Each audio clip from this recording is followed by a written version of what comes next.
o Zamis City o Misamis Occidental o isa na malagtanaw kanato karon pinaagi sa Facebook page ug YouTube channel sa AONC. Kumusta? Maayong adlaw. Dazil Motikson kini o Zamis Today, Hulyo 10, 2025.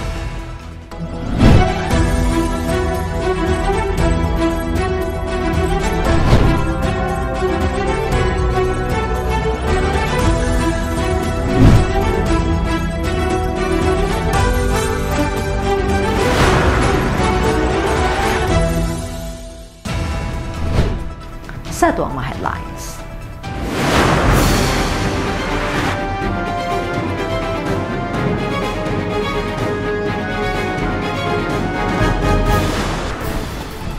Mga may graduar sa 31st Skala graduation malipayong mitapos na sangkapan sa bag-ong kahanas o kumpiyansa alang sa pag-asenso. Mga kalihukan alang sa pagsaulog sa 77th Charter Anniversary o kapistahan sa Dakbayan, gibutyag ni Konsehal Suizo. Asenso Pinoy Congressman Attorney MD Waminal na kumplito ang Executive Course on Legislation. Pipila ka mga primary o secondary roads sa syudad, temporaryong siradan. Governor Waminal ug Vice Governor Gutierrez mitambong sa NEO Seminar alang sa Transformative Leadership ug Elevated Governance. Kalipay ug pasalamat sa Team Asenso gipadayag sa mga residente nga nakabenepisyo sa ongoing road concreting sa Barangay Baniadero. Empra project sa Team Asenso sa Barangay Kabinti pamatuod nga kung ang Team Asenso mosaad paspas nga matuman gayud. Re-elected Board of Directors Samuel Sito, Usami City South District nanumpa atubangan ni Mayor Sam Norman Puentes. 76 anyos nga lulo nang ngayog tabang alang sa pagpatambal sa sakit sa kasing sa iyang 74 anyos nga manghod gihatagag kasulbaran sa Asenso Usamis Free Hospitalization Program.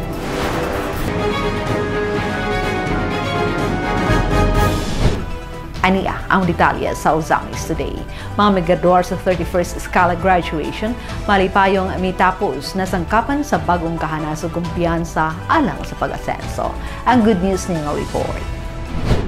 So sa kamabungahon nga kasaulugan sa pag-ugmad pinaagi sa edukasyon 40 ka mga Uzamisnon gikan sa batch 59, 60 ug 61 ang opisyal nga migraduar sa ika-31 nga skala kon sharing a computer access locally and abroad graduation ceremony nga gipahigayon adlong Martes, Hulyo 8, 2025 sa Conference Hall sa City Health Office, Aguada, Ozamis City. Kini human sa siyam kabulan nga hugot nga technical, vocational o computer literacy nga pagbansay. Ang 40 ka mga migraduar naglakip sa mga persons with disabilities kun PWDs, out of school youth, miyembro sa Kalipi Women's Group ug mga apeke sa pinansyal nga malumulupit sa nagkalain-lain nga mga barangay sa Dakbayan nga nakakabot iniining mahinungdanong kalampusan pinaagi sa pag-angkon ug kahibalo sa computer o essential computer skills isip pag-andam kanila alang sa mas maayong mga kagayunan sa umaabot. Ang maong kalihukan ang gitambungan mismo ni Ozamis City Mayor Attorney Sam Norman G. Fuentes, mga sakop sa Ozamis City Council, City Social Welfare and Development kung CSWD officials, proud parents,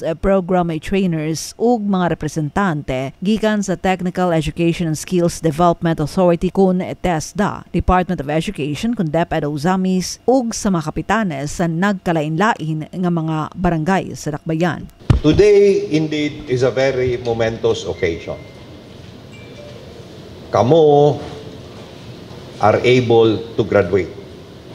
So, ania ako sa inyong atubangan para magtimbaya pag-ingon nga. Congratulations, pag-usab sa inyo. Ang Scala program usa ka inisyatiba nga gibalik pag-implementar sa panahon ni kanhi Ozames City Mayor ug karon Asenso Pinoy Congressman Attorney Henry Inde F. Wamanal Jr. aron mapalambo ang kahanas sa mga benepisyaryo kun dili usab aron matubag ang demand sa industriya sa mga computer literate nga empleyado nga sa dihang sila maempleyo, sila aktibong makatampo alang sa ekonomikanhong pag-uswag sa syudad. Sayang mensahe gipadayag ni Mayor Sam ang kadasig og determinasyon sa mga graduar sa maong programa. Din iyang gi-emphasize ang kalabot sa maong inisyatiba nga dili lang limitado sa pagkat-on sa computer skills kundi laki pusab ang pagtukod sa kumpiyansa o pag-angkon og praktikal nga kasinatian pinaagi sa mga hands-on training ug on-the-job training kon OJT ug giilaw sab niya ang paningkamot sa mga migraduar. Ang sharing computer access locally and abroad is not just a simple program. It would last for 9 months.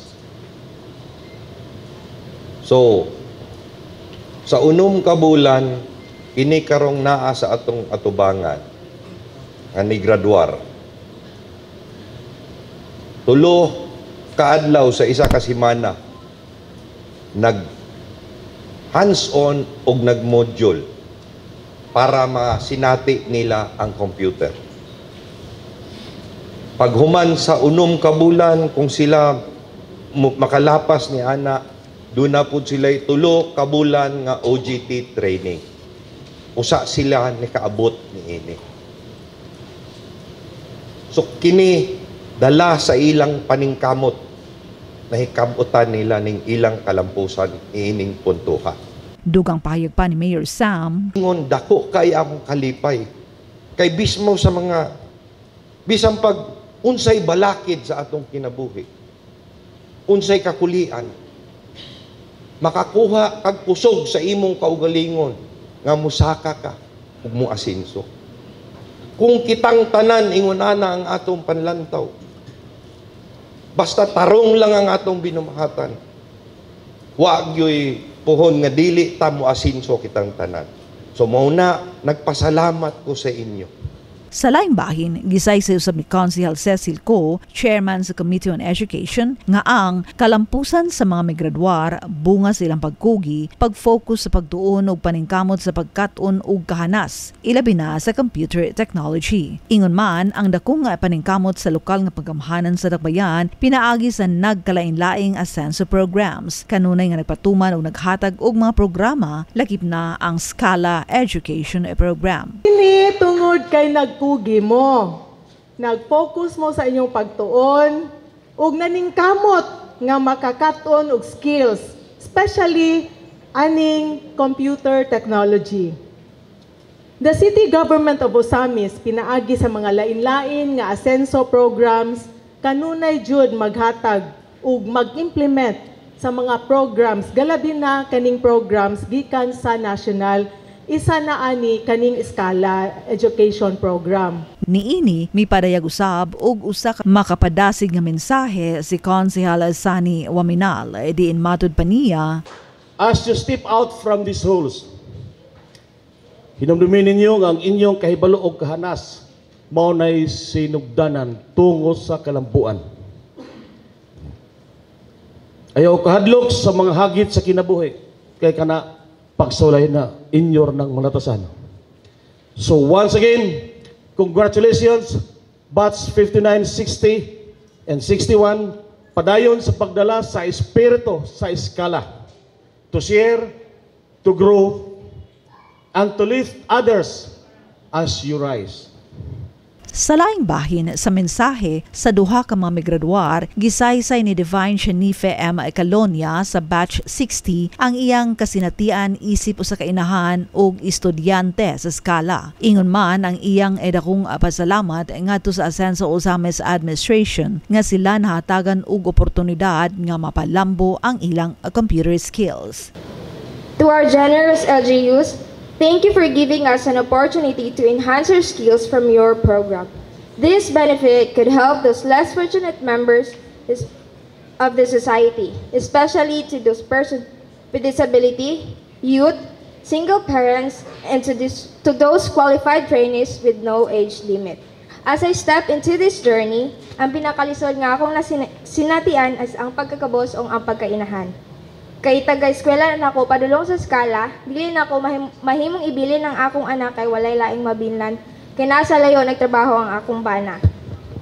Naay times usahay nga mag-hike mi padulong sa skala tungod sa kalisod. But despite anang nga sitwasyon, gikaya na ako ug nakalahutay ko. Samtang gibutyag usab ni Judith Marie G. Saldo sa batch 59 ng iyang nakatunan nga kahanas o kung giun sa niya kinipagamit aron mapaligon ang iyang kumpiyansa sa kaugalingon. With the skill I learned from Scala, I was able to confidently comply my on-job training at Barangay Bagakay Hall from September to October 2023. That experience gave me real-world exposure and build my self-esteem.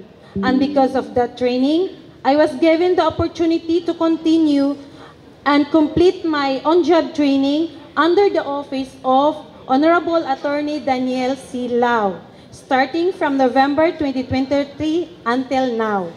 That wouldn't have been possible if not for the Scala program.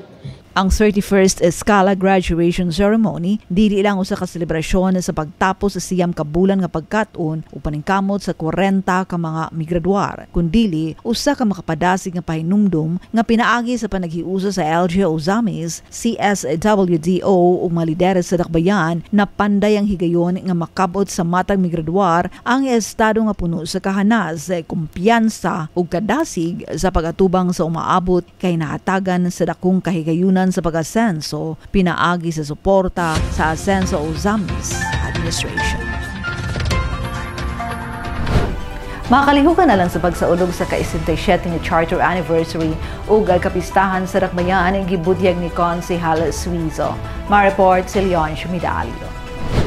Usa ka makapa-excite nga line-up of activities ang madahom sa mga residente o bisita sa Dakbayan sa Usamis alang sa umabot nga pagsaulog sa 77th City Charter Anniversary o kapistahan sa Blessed Virgin sa Kuta. Kini ang gibutyag ni City Councilor o Committee on Tourism Chair Dinky Suizo sa personal nga interview sa local media adlaw Miyerkules, Hunyo 9. Kalabot sa mga pagpangandam nga gihimo sa Asenso Usamis Administration ubos sa pagpanguna ni City Mayor Attorney Sam Norman Go Puentes, kauban ang mga miyembro sa konseho sa syudad nga gipangunahan ni Vice Mayor Simplicia Bibinere. Sumala pa ni Konsehal Suizo, aktibo ang pag-andam sa administrasyon sa umabot nga kasaulugan. Lakip na ang mga road closures, pag-aprobar sa mga project proposals o uban pang preparasyon nga nagpakita sa kanunay pagsalig sa mga Usamis nun sa Team Asenso. Bisan bago pa lamang nakalingkod ang kasamtangang administrasyon, wala kini nakinahanglan og taas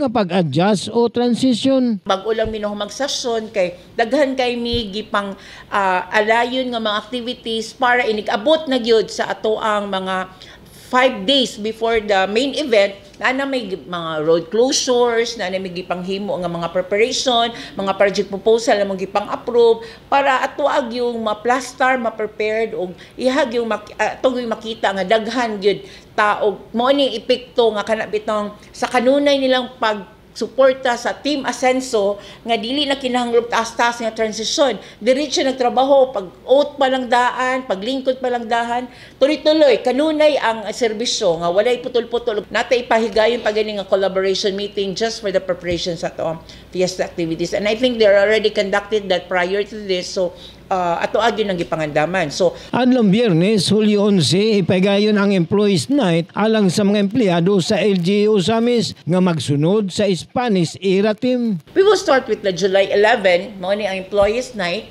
Ang team nato is Spanish, so all atong empleyado tradisyon naman gid pud ni nga the Employees Night will going to kuan kanang highlight sa kanabitang katakos ato ang mga empleyado. I think they're all preparing for a showdown po na apod sila contest, silang presentation naanda na po ni, and then it will going to give atong mga employees na nga ila po ni nga time. ang highlights lang yun is we will going to bring them back to the Spanish era, wherein all the mga empleyado will come into Aguila night nga kanang wearing or dressing the Spanish. Alang sa adlong Sabado, Hulyo 12, 8 a.m. to 6 p.m. opening sa Asinso Samis Open Chess Tournament sa City Gym. 1 to 5 p.m. speech writing and oratorical contest nga salmutan sa private and public secondary school students nga ipahigayon sa GG Mall. 5 p.m. Values Formation Symposium nga ipahigayon sa Kota Fort o badminton tournament. Opening sa chess tournament dito sa gym. Morning, mga battle champions gihapon na. Naagyapon si Grandmaster Eugene Torre. And then, nasa 1 o'clock nga speech writing and oratorical contest. Ang mga kuan po ani nato, ang ato ang mga participants are ato ang mga public schools o private secondary schools. This will going to feature sa tanan natong programs o mga projects o ato ang mga advocacies sa atong Asenso administration. We bago lang mi nag-approve og Youth Formation Symposium. This will be handled by our kanang Archbishop of Ozami City, Bishop Humuwad. Nag-request gid siya ni nga dapat na atay Values Formation nga symposium. This will going to feature ang kana bitaw mga stories, especially na atay i-feature nga kanang Road to Sainthood ni Archbishop Gallardo. Napod tay badminton tournament. Isa po ni siya kay kining Purple Yam, ilang manager si Sir Oyos Julius Mendoza, kanang napod siya gi-sponsored nga tanan pod nga mga tournament, tanan nga mga badminton players, dili lang sa Ozamis but also from the other places like Visayas and Mindanao will also be coming. Kay 2 days naman po niya ha. 12 on 13. So inyong makita ba, Sabado pa ganing, fiesta is Martes, Merkulis, pero Sabado pa, bibo na kay syudad.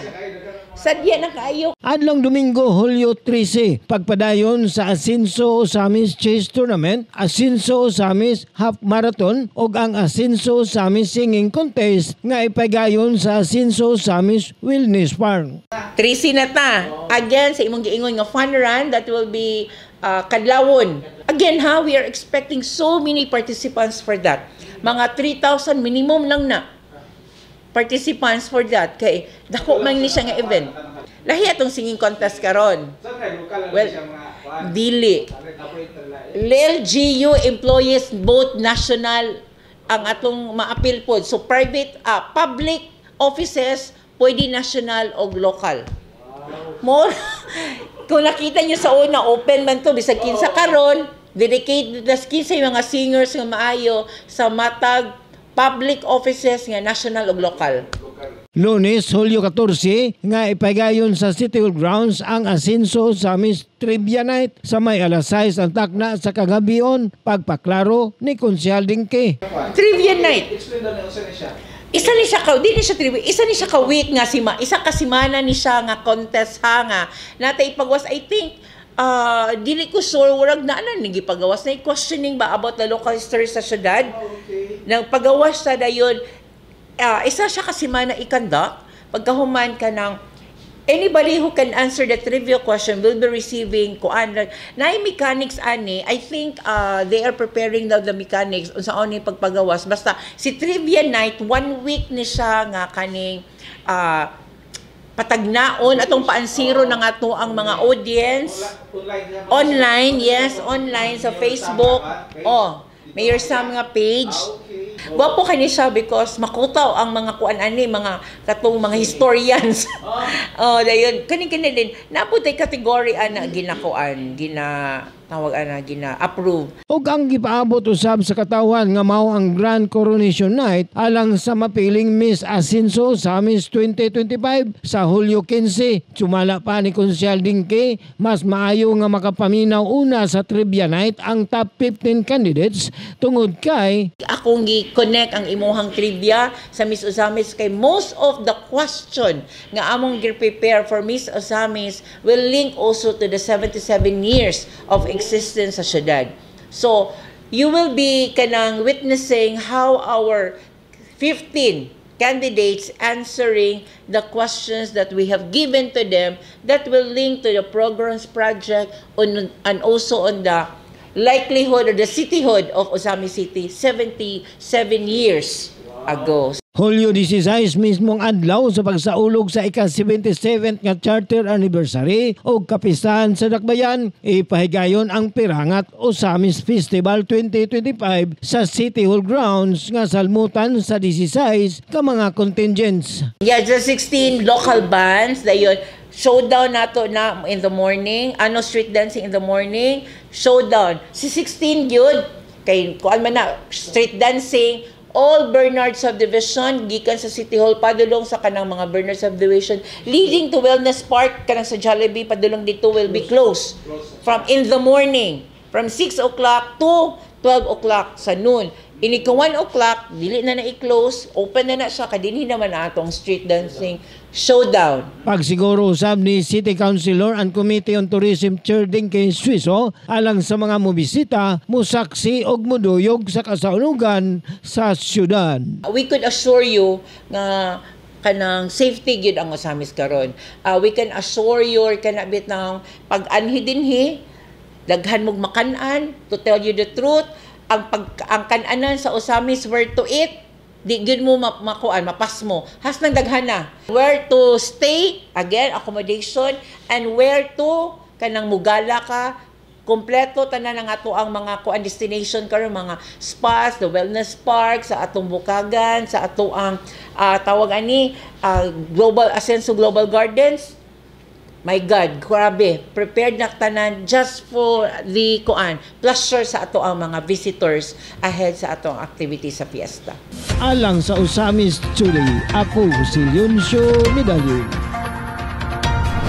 Salamat Leoncio. Senso Pinoy Congressman Attorney Indy Uaminal na kompleto ang executive course on legislation. Ania ang maditalye.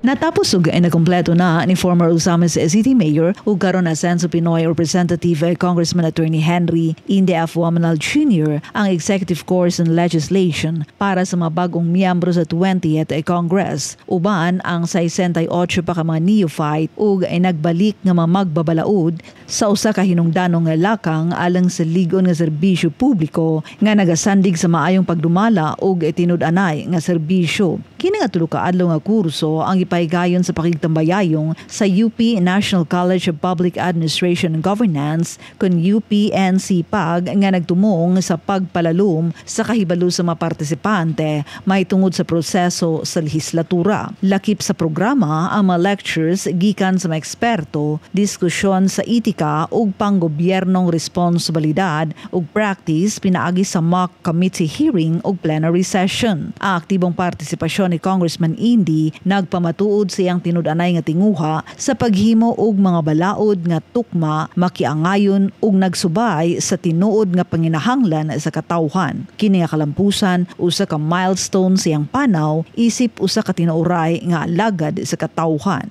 Ligon sa prinsipyo, hugot sa katuyuan ug andam moalagad. Pipila ka mga primary ug secondary roads sa syudad temporaryong siradaan. Gitutukan niya doon ni Disena ang buong balita. Aniyang iyong report.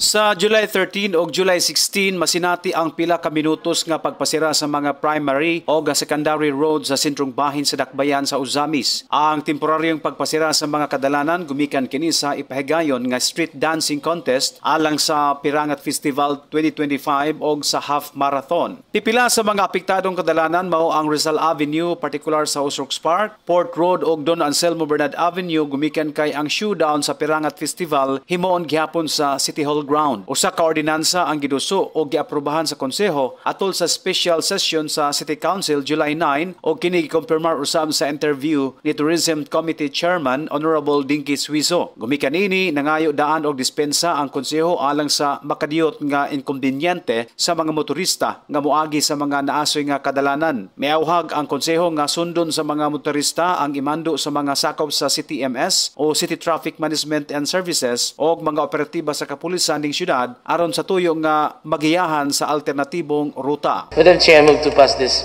ordinance, an ordinance authorizing the temporary road closure of various roads within the territorial jurisdiction of Osamis City on 13 July 2025 and 16 July 2025 for the 77th Charter Day celebration of Osamis City, Madam Chair. Passing this for first reading with reservation. Mo ba first reading reservations? Motion approved. So mo nang nag-close, nagbuhat na may ordinansa kaganina nga amo nang gipang na natay road closure. In fact, natay 13 to 16 nga mga road closure atong ang mga pedestrian ato ang mga lanes gihap lang nato ang the other lane nga wala nato gipang close are subject for kanang vehicular nato nga movement dili na siya mapakgang ato ang mga access to road, pero katong mga ipang close na natay time adto nga ato i-close napot atong i-open na po sa mga vehicles. Pero si 16 yun kay kuan man na street dancing all Bernard subdivision gikan sa City Hall padulong sa kanang mga Bernard subdivision leading to Wellness Park kanang sa Jollibee padulong dito will be closed from in the morning from 6 o'clock to 12 o'clock sa noon. Ini ka 1 o'clock, dili na i-close, open na siya, kadinhi naman atong street dancing showdown sa... Suspended ang traffic light? Yes, basta mag-road closure ka din sa gig ka magamit. Kay ngano, ang isa ka lane man ang magamit. So, probably the CTMO are already on kanang in preparation for that road closure. Kadyot naman po kaayo. Alang sa Osamis Today, Adrian Desina report.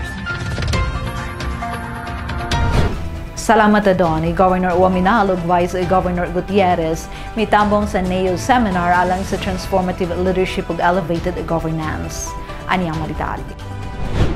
Mitambong sa NEO Seminar on Transformative Leadership and Elevated Governance ng ipagayon sa Conrad Hotel sa Pasay City baguhay pa lamang si Misamis Occidental Governor Henry S. Uwaminal ug Vice Governor Rowena Gutierrez. Kini eksklusibong panagkatigom gitumong alang sa mga bagong napiling opisyal o newly elected officials kun NEOs usa ka flagship program sa Department of the Interior and Local Government kun DILG aron pag-andam o pag-ugmad sa kapasidad sa bagong napili nga mga local officials ug gipangunahan sa Local Government Academy kun LGA sa pakigtambayayong sa liga sa mga local governments, national government agencies, civil society organization ug local resource institutions. Tumong sa NEO seminar sa pagpaligon sa kapasidad sa mga opisyal sa pagpasiugda sa pagkamamugnaon, transparency ug inklusibong kalambuan sa ilang tagsa-tagsa ka mga probinsya. Ang maong kalihukan, gitambungan mismo ni Presidente Ferdinand Bongbong Marcos Jr. isip a guest of honor ug speaker. Sa iyang mensahe, gipasabot sa pamuno na sud ang dakong papel sa mga lideres sa probinsya isip kauban sa nasyonal nga pagtukod ug pagpalambo sa nasud. Ang pag-apil ni Governor Uwaminal ug Vice Governor Gutierrez nagpakita sa ilang tinuod nga tinguha nga ipatuman ang maayong pagdumala ug mapauswag ang serbisyo publiko alang sa pag-asenso sa Misamis Occidental, alang sa malinawon, malambuon ug malipayon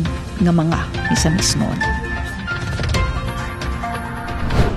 Kalipay ug pasalamat sa Team Asenso gipadayag sa mga residente nga makabenepisyo sa ongoing road concreting sa Barangay Banyadero. Ani ang report ni Bernard Lacson. Gikalipay ug gipasalamatan sa mga residente sa Sitio Linabo, Barangay Banyadero, Osamis City ang kasamtangang konstruksyon sa ilang dalan nga usa ka pamatuod sa padayon nga paningkamot sa dakbayan alang sa tinuoray nga pag-asenso pinaagi sa paghatag og luwas ug komportabling mga kadalanan. Atol sa personal nga pagbisita sa Asenso Osamis News Channel adlong Miyerkules, Hulyo 9, mihatag og positibong bahayag ang lumad nga residente sa lugar na si Larry Navarro, 60 anyos, matud pa niya dako kining kahupayan alang kanila ug mapasalamaton siya sa Asenso Administration nga naghatag higayon kanila nga mapaayo ang ilang barangay road. Nagyo nakita na namo ang maong sitwasyon ug salamat kayo sa atong mayor nga gitabangan mi. Congressman.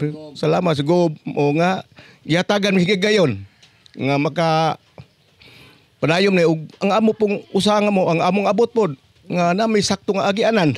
Kahinumduman nga atol sa malampusong turnover ceremony sa Sikan PMFC building, gipasalig sa Team Asinso ang padayon nga pag-abag ngadto sa kapulisan. Lakip niini ang saad ni Sikan District Representative Congressman Sanso Fernando Ando Fuentes Waminal, uban ang solidong suporta ni Governor Henry Waminal, Asinso Pinoy Congressman Attorney Henry Ende Fuentes Waminal Jr. ug Usami City Mayor Attorney Sam Norman Fuentes nga punduhan ang konstruksyon sa gubaong dalan padulong sa building sa mga kapulisan aron mas epesyente ang biyahe sa maong ruta. Sama sa ubang mga saad nga gipasalig sa lideres sa Team Asinso, napatuman na ang pagpaayo sa maong dalan nga kasamtangang gisugdana sa pagkongkrito kini dili lamang makapagaan sa biyahe sa kapulisan apan usa-usab ka dakong kahupayan alang sa mga residente sa nasangpit nga lugar. Sumala pa ni Romilin Kinaging 31 anyos nga lisod alang kanila ang sitwasyon sa ilang dalan labi na sa panahon sa ting-ulan. Apan karon mapasalamaton siya kay usa na kini sa mga proyekto nga gihatagan og pagtagad sa administrasyon. Ay nagpasalamat jud mi sir kay ngano nasugdan na yung dalan tungod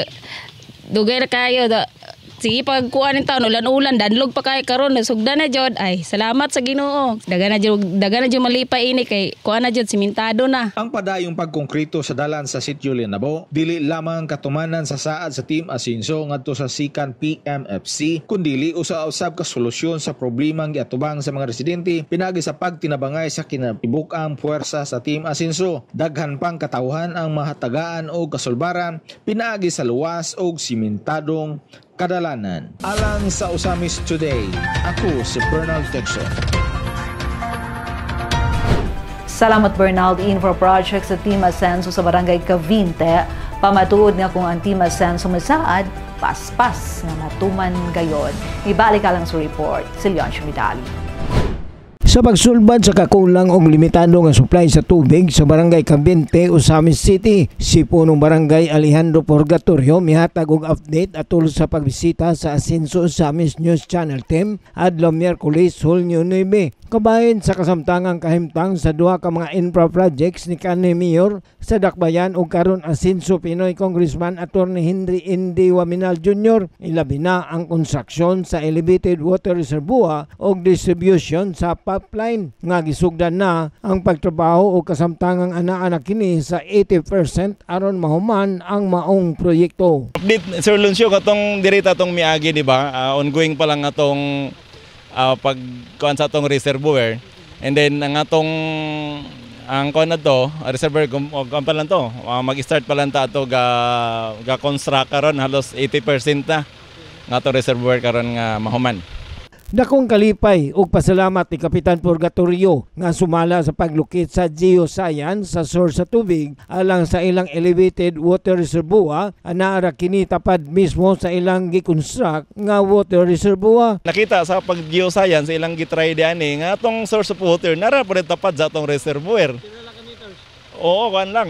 Pila ra ka meters no, almost 10 meters, wala ra 10 meters ang atong source of water.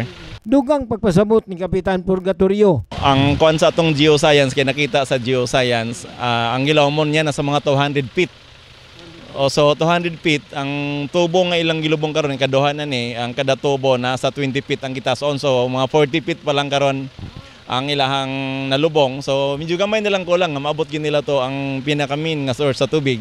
And then ang tubig na to ani, dako kitag pasalamat sa Ginoo once again kay ngano miabot danig mga gilaw mo na sa nakita sa computer sa atong geoscience nga miabot ni og mga gilapdon 15 square meter sa ilalom 15 square meter na kaya daw ni mag-supply og kaling sa Ginoo duha ka barangay. Ang maong construction sa elevated water reservoir o distribution sa pipeline adunay kantidad nga 4,116,690 pesos o kahinumduman sa iyang pamahayag niya tumpulan sa Enero nga napalamang kini sa proseso sa preparasyon o atol sa interview kaniya niya tumpulan sa Mayo din iyang isa-isay nga gisugdan na ang maong construction ini niya tumpulan sa Marso apan karon hapit na kini matapos timaan sa paspas o epektibong pagpatuman sa mga infra projects sa Asinso Administration. Natay ko andong kini nga project karon mo ni atong gi picture tong miaging bulan nginani ka paspas nga gaingon ko ninyo nga nangayo ko ni sa atong halandong mayor na si Attorney Indy Waminal Jr. nangayo ko og kanang project sa water system sa Kabinti. So kato murag pila pa to ka bulan ngayon ko nga mangayo karon nana ni mo na tong nakita ron nga paspas kayo nga gihatag sa atong halandong mayor no. Kini atong reservoir karon nga gitukod na nga kini nga reservoir. Gawas ni mihatag usab og update si Kapitan Purgatorio kalabot sa ikaduhang infra project ni Kong Indy sa ilang barangay nga doon nagitas-on sa kapin 300 meters ang pagkongkrito sa Kabinte Barangay Road gikan sa Purok 4 paingon sa crossing Kabinte Lasal Gala nga nagkantidad sa duulan 5 million pesos. Diin sumala sa iyang interview na tumpulan sa Mayo, anaa kini sa 50% nga pagkasimento. Apan karon na human agad kini og napahimos na sa mga katawhan sa Barangay Kabinte. Karon ato mang nakita nga isa po gina nga atong gipangayo wag ta naundangi atong former mayor ba si Attorney Indy Waminal Jr. Ang karon atong congressman no sa Asinso Pinoy wato no dangin nagpangayo karon nahuman na gyud gitakanta niya almost 5 million nga concreting na 340 meters kung wa ko na sayop. Nahuman na gyud ang pag-concreting ana. Ang maong karsada gitingwa nga maghatag og mas accessible nga ruta alang sa mga turista paingon sa usa sa maanindot nga overlooking tourist destinations sa Misamis Occidental ang Asinso Global Gardens kon EGG nga nahimutang sa Barangay Uyuhoy, Tangub City, Misamis Occidental. Molusot ni siya og barangay paingog Gala, paingog Kinuman Norte, paingog Uyuhoy going to Tanggob og paingon sa atong pinagmamalaki karon nga ato ang tourist destination nga atong EGG ang ato ang Asinso Global Garden nga napakanindot kayo nga adtuan. Busa pasalamat ang ipadayag ni punong barangay Alejandro Purgatorio ni ini mga proyekto nga naangkon og natukod sa iyang barangay pinaagi sa dakong paningkamot og commitment sa Team Asinso ilabi na sa pagpanguna ni Governor Henry S. Waminal, 2nd District Representative Congressman Sancho Fernando Ando Waminal, Asinso Pinoy Congressman Indy Waminal, og ubo sa bag-ong liderato ni Usami City Mayor Attorney Sam Norman Puentes. Nga nagpamatuod nga kung ang Team Asinso Administration mosaad 100% paspas og matuman gayud kini. So dako kitag pasalamat sa Team Asinso karon mga project nga nahimo and then pasalamat po ta sa ato ang bagong kay nga mayor nga sos berti pa yung abtika nga ngayang gitanaw puro gipud kalambuan sa Usami City. So daghang kayo basta Team Asinso ang mosaad 100% nga matuman jud na nga upaspas kay na nga matuman. Alang sa Usami City, ako si Yunso Medalyo. Salamat Leon, siya re-elected Board of Directors sa Muelsi 2 Uzama City South District na numpatubangan ni Mayor Sam and Norman Fuentes. Glenn Ray Ruluna, alang sa Maritalya. Formal na nga nanumpa sa katungdanan si Mary Cerise Mayes Romero C. isip re-elected Board of Director nga nagrepresentar sa Uzama City South District sa Misamis Occidental 2 Electric Cooperative Incorporated kunwal si Dos natong Hulyo 9. Si C nanumpa tubangan mismo ni Uzama City Mayor Sam Norman Go Fuentes dito sa Mayor's Office. Gitambong usab ang maong seremonya sa mga opisyal sa Muelsi Dos lagib na sa Integrated Service Division ISD Manager Rachel M. Armirola o si Member Service Department Chief Vanessa L. Montana. Gisuportahan usab siya sa iyang bana nga si Selvino Dodong C. Hisayran niya si C na re-elected datong Hunyo 5 atol sa district election nga gipahigayon sa Uzama City National High School. Walay kontra si C o nakakuha siya og 220 ka mga boto gikan sa 126 ka mga present 1 ug 94 sa present 2. Sa iyang mensahe, nagpasalamat si C sa tanang misuporta sa iyang re-election o nagpasalig na ipadayon niya ang tinuuray nga serbisyo alang sa mga membro konsumante. Iyang gibasiugda ang padayon nga pagpanalipod sa matinud-anong nga pagagamanan, ebisyenteng operasyon o pagpaayo sa serbisyo sa kooperatiba. Alang sa Uzamis Today, kini si Glenn Ray Ruluna.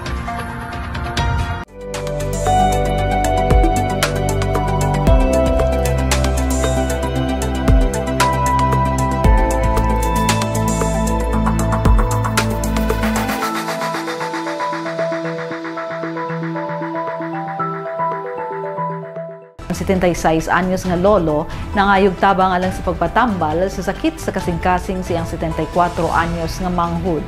Gihatagag kasulbaran sa Ascenso Ozamis Free Hospitalization Program. Angela Mecarante alang sa report. Tungod sa dakong excess bill sa ospital nga miabot sa kantidad nga 155,398 pesos and 22 centavos nga resulta sa komplikadong balatian nga severe heart failure base sa diagnosis ni ini, si Tatay Agustin Suico, 76 anyos, lumulupyo sa Purok 2, Barangay Dimaluna, Ozamis City, ligon gayud nga miduol sa buhatan sa Ascenso Ozamis Administration ubos sa bagong liderato ni Ozamis City Mayor Attorney Sam Norman G. Fuentes aron sa pagpangayo og tabang alang sa bayronon sa hospital sa iyang 74 anyos nga igsuon nga si Nanay Teresita Sueco Balukan. Akong ngalan si Agustin Sueco, nagpuyo sa Dimaluna, Purok 2. Ang edad nako 75 o 76. Kay ang akong katuyuan pag-ari dire nga matabangan mi sa among bill sa ospital nga patin dakuha. Hindi na mo makuan, kupar. Ako nang manghod. Matod pa ni Tatay Agustin, nahimong komplikado ang sakit sa iyang manghod tungod kay dugay na kini niyang gibati nga sumala pa niya. Ang kanay iyang sakit, kuana na igo na nag-complicated kay dugay na siya nga daot ba. Sige pa doktor. Ano kato sa una, scare pa siya, sige pa doktor. Kay sobrang nagtuig. Then karon murag nagkagrabe na ba. Atong yaging bulan na admit ko na siya sa kuan. Pero kuan man nagkaluya naman gud siya tambal daghang kayo iyang tumaron. Dugang saysay pa ni Tatay Agustin ang iyang igsuon permi lang magawas sulod sa ospital tungod sa mga balatian niini ug karon na-admit na usab kini sa Misamis University Medical Center kon MUMC nga hinungdan nga ang ilang excess bill mikabat kayod sa kapin 155,000. Oh. Then karon nabalik na po sa MUMC. Kuan man ang nabutang dire sa kuan 155. Doon na didak ani nga PhilHealth. Ug base sa diagnosis nga naisgutan sa unahan, si Nanay Teresita adunay severe heart failure nga nagpasabot nga grabe na kahuyang ang iyang kasing-kasing, komplikado na ug dili na kini makabomba pa og igong supply sa dugo. Bisan pa man sa mga ginatumar nga tukmang tambal niini, hinungdan usab sa iyang pagbalik-balik nga pagka-admit sa ospital. Niini hingpit nga mapasalamaton si Tatay Agustin Sueco kang Mayor Sam Norman G. Fuentes nga pinaagi sa Ascenso Ozamis Free Hospitalization Program nahatagan gayud og katumanan ang iyang hangyo nga sila matabangan sa ilang bayronon sa ospital ug dugang pa mapasalamaton usab siya kang punong barangay Roberto P. Linsag sa barangay Dimaluna nga may una nila nga giduol aron gayud sila matabangan. Salamat lang ko sa itong mayor nga kuanra nga hangyo na mo lagi nga matabangan mi nga kuan. Salamat. Og usab ang among kapitan kay among may among unang giduol nga nangayo mi tabang munang siya mo nagkuan namo sa mayor. Nagpasalamat lang po kung dako ba. Butyag pa ni Tatay Agustin nga kini ang unang higayon niya nga pag-avail sa maong programa sa Ascenso Ozamis Administration apan wala gayud makawang ang iyang hangyo nga matabangan ug masulbad ang iyang giproblema nga bayronon sa hospital. Karon pa may ani. Okay. So karon naka-avail na gid mo sa nakakuan rami sa kuan kay mumay mong tambag sa mga silingan namo didto nga adto na lang mo ni kuan kay dako nakaayo mo og bayronon. Di naman mo nakaya. Dako kay kong pasalamat niya nga natabangan ra ko sa akong mga problema ba. Kang salamat na lang nila nga wala pun may makawang sa among gihangyo. Ang Ascenso Ozamis Free Hospitalization Program ubos sa bagong liderato ni Mayor Sam Norman G. Fuentes nagpadayon sa paghatag og kasulbaran sa mga medical nga problema sa mga Ozamis noon. Alang sa Ozamis Today, ako si Angela Mercerante. Salamat me ang Ozamis Today hatod kanato ing serbisyo publiko sa Central Ozamis Administration na pinaagi sa liderato ni Mayor Attorney Sam Norman Fuentes, pinaagi sa Asensa Ozamis News Channel. Alang sa dugang impormasyon, please like our official Facebook pages. Kung ando waminal Attorney Indy Waminal Sam Norman Fuentes ug Asensa Ozamis News Channel, please subscribe to the official AONC YouTube channel.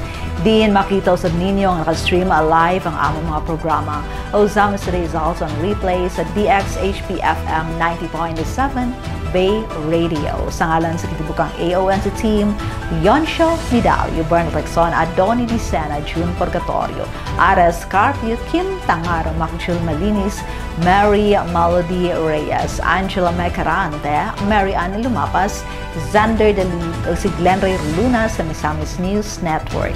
Ako si Dazzle Motixon, daghang salamat. Padayon, Asenso Ozamis, Asenso Segundo Distrito, Asenso Misamis Occidental, Asenso Pinoy.